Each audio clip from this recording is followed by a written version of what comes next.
Hello guys, for today's video is magluluto po ako ng kari kapitan. It's a Malaysian base. Malaysian siya, luto siyang Malaysian. Ayan. Pina-fry, stir fry ko yung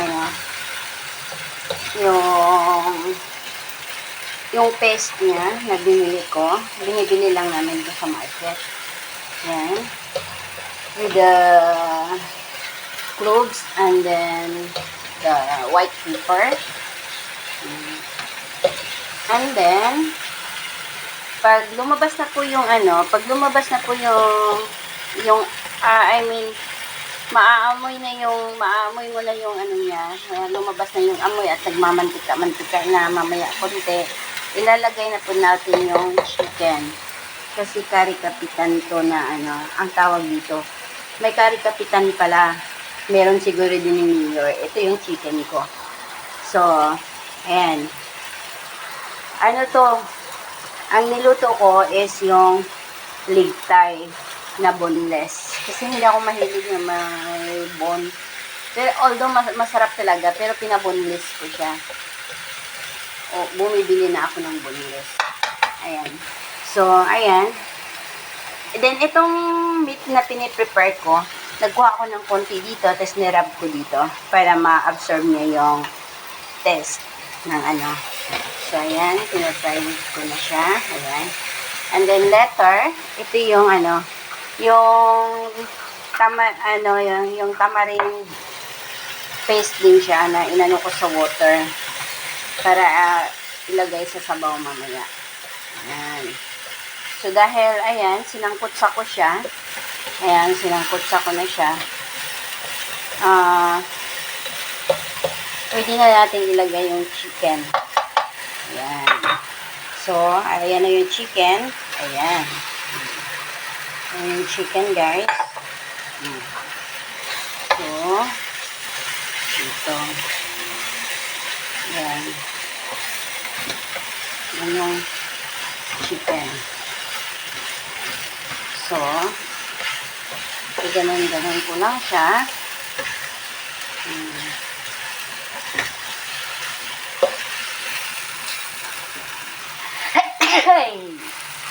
Excuse me. Na ako dun sa amoy ng chili dahil may chili ko dun sa paste niya. Ayan. So,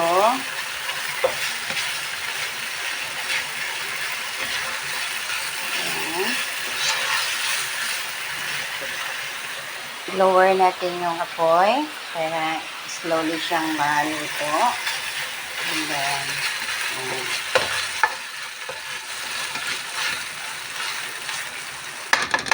mamaya ko na siya tatakpan pag So, ayun.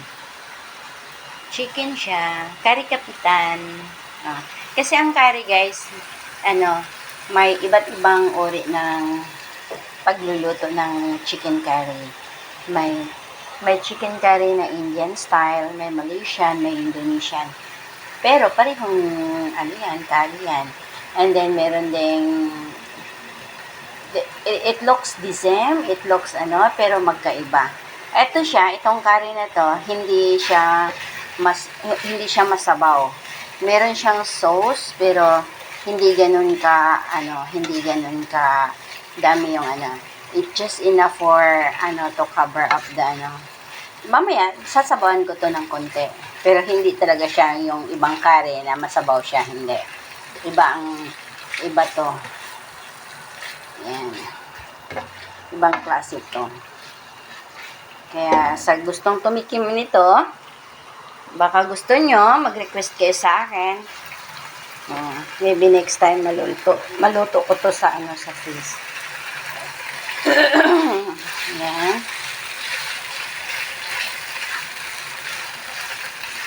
So, ayan guys.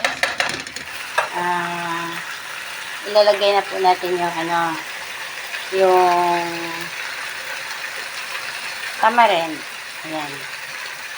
Ayan. Ayan yung tamarind. Tamarind base niya. Para medyo sour siya. Medyo maasim-asim. Ayan.